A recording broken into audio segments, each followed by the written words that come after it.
Give people time to think. Damn. I can't put my wallet up at the register. I can't think on the Zoom meeting. Hello, are you there? Yes, can I think? Can I process, please? Then you wonder why people walk around with so much anxiety, walk around because you expect for everything to just be 2 seconds, 2 seconds, 2 seconds. This ain't no TikTok video. I need to take some time. What do y'all do? Rehearse this stuff in y'all head before y'all do it? Like, what is going on? Like, what is going on? The fact that people want you to regurgitate information so fast is beyond me. And literally, you would think that I'm talking about like a minute done gone past. You almost scrolled. That was 3 seconds. It was 3 seconds. Slow down. Slow down. For the sake of me, you, and everybody else. Slow the hell. This is why we all busy and ain't nobody actually doing nothing. Just running from here to there, going nowhere. Then you wonder why you're depressed. You're depressed because literally you think something was supposed to arrive yesterday that's not actually due for you until a year from now. The world teaches you to chase when really you should be attracting. And when you attract, you know that you have to go slow so you can know that it's in you. The reason why you're going fast is because you don't know. Because once you know, then you understand why you got to go slow. I want to take my brain out of my head and rinse it in ice water, and I think that would be really, really nice. It would just be like refreshing, you know, and maybe like clean out all the gunk, because there's definitely like gunk up there. Also, I would like to do the same thing with my eyeballs, just like pop them out, put them in some ice water, and put them back in my head. I feel like I would literally see so crisp. Also, do they still do lobotomies? And how bad would it be? Not to minimize whatever you're going through, but I feel like a lot of us are taking for granted the blessings that we have when we have a tough day and we're able to come home to shelter, warmth, food, water, family, with your life, with your heart still beating. In this life, in this world at the moment, that is such a blessing in every capacity. And we're even privileged enough to have such things as heating, water, food, to be such a normal thing for us that we take it for granted. There's people who haven't even known a life like yours, haven't even been given the chance to have a life like yours. Even as I sit here recording this, someone had to die to make this phone. Thousands, millions. And I know you've been seeing people say use filters. Even if you don't post, you can just post it in your private. I know you've been seeing it. Now you have no excuse because they're all right here. Free Congo, free Sudan, and free Palestine till it's blood clot backwards. Idiot.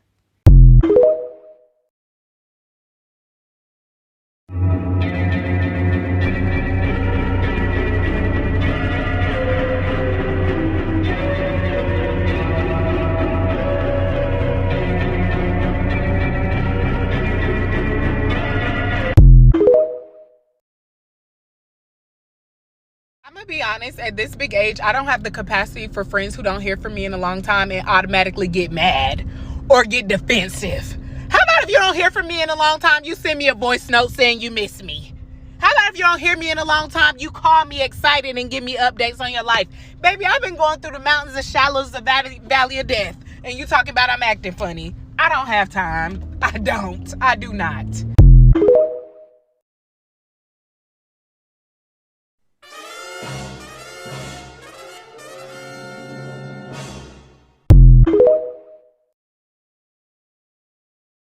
Listen, don't ever feel like you're rubbish.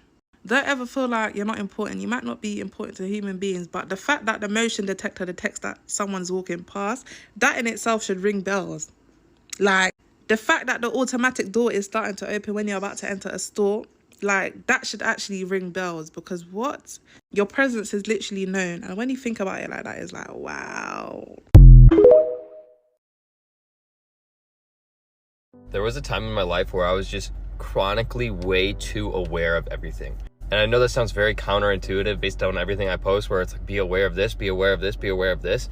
But the thing that no one talks about when exposing all these things, that if you think about them too much, you will drive yourself mad and the quality of your life will decrease, which is weird because you're trying to increase the quality of your life by being more aware and being healthier and avoiding all these things that are so bad for you.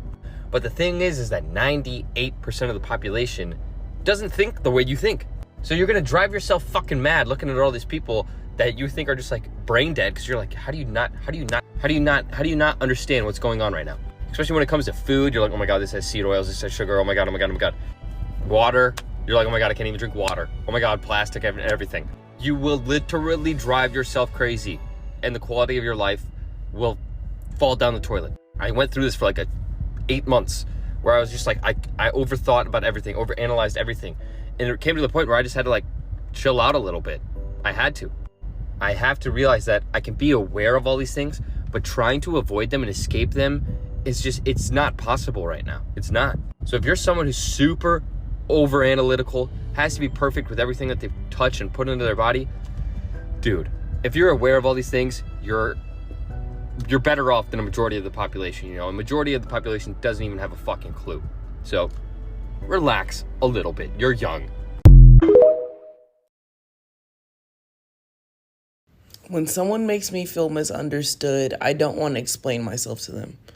I want to start banging my head into the wall until my skull starts showing and my face is bloody. And I want to scream to them and say, "You look at what you've done! I've gone fucking mad!" That's how I want to explain myself to somebody.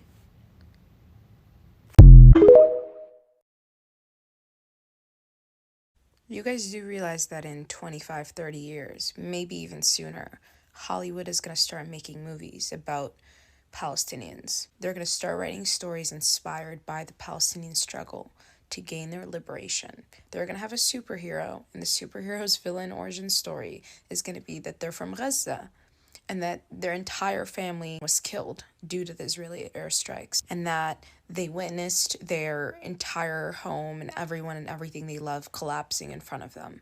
That's going to be a real thing. And people are going to watch movies, and they are going to have the same reaction that people did in the 80s and the 90s when Hollywood was making Holocaust movies. How could something like this have happened? How did humanity allow such destruction and heartbreak to take place? And you're all going to lie to your kids and say that you stood on the side of Palestine, the exact same way that your grandparents lied about supporting civil rights or supporting gay rights. Except the only difference is we now have a digital footprint, and you won't be able to lie. There is actual proof of you liking posts on Instagram that say, "I stand with Israel. I support Israel and its right to protect itself against terrorist attacks."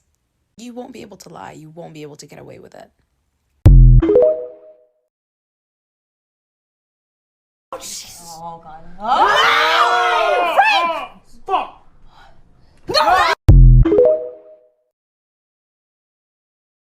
The people that vibrate the highest have been through the most hell. Let me say that again.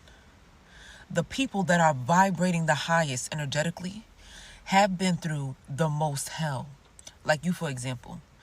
You vibrate very high, you looking good, you smelling good, you know how to talk, maybe you got a great personality, you know how to dress, maybe you drive a nice car, you know how to make people feel good. Something about your energy is magnetic. And people will look at you and say, "Wow, you are so lucky. How did you become so happy and positive and abundant?" And you'll say thank you, but in your mind you're thinking, you have no idea what I've been through. They weren't with you when you went through the dark night of the soul. They weren't with you when you cried yourself to sleep. They weren't with you when you went through many nights of pain alone. They weren't with you when your heart broke into a million pieces. You had to put it back together just so you wouldn't die. They didn't see that part. They only see you now, vibrating very high. That's why I say the people that vibrate the highest have been through the most. So there's a few things that I want you to understand. You don't just get here vibrating high energy, fulfillment, and happiness without suffering first. There's a few things you're going to have to go through before you get here, because you won't even be able to appreciate the views from the top unless you have been on the bottom. And that's why people that are happy and they're vibrating high and they're abundant and they're magnetic, They're able to maintain that state because they know where they were before. And that cultivates a level of appreciation.